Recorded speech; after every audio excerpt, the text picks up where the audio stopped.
What's up, guys? It's your girl Mac Cox with A Couture Crafting. I am your quilty BFF, and I am so happy today because it's Halloween and I love Halloween.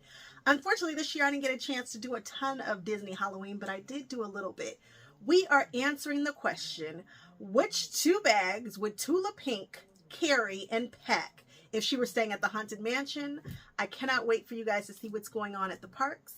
So I went ahead and did these 2 bags, which have already dropped. I hope you guys are really enjoying them. There's this bag, which is the Ultimate Travel Bag 2.0, and it matches this bag here, which is the Duffle Bag 2.1.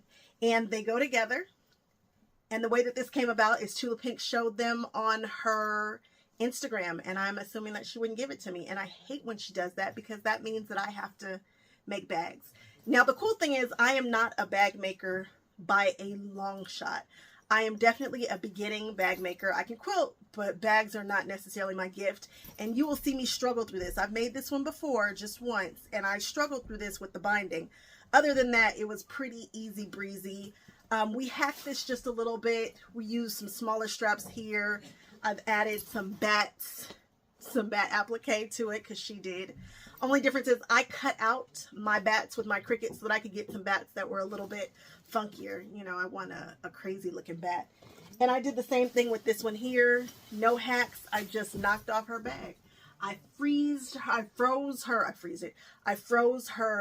Instagram, and I looked at the bag and I did a 360, and I pretty much just knocked it off with a few changes just for my personality. I really preferred this witchy gal than the other ones, but you guys, this is so doable. Again, I am not a bag maker. Don't love it. And so I'll get so annoyed when she makes cute stuff that I have to make. It's just, what can you do? So keep watching so you guys can see what's going on at the Haunted Mansion at Disneyland, because all roads lead to Tula Pink or Disney. And then let me know what you guys think. All right, guys. See you later.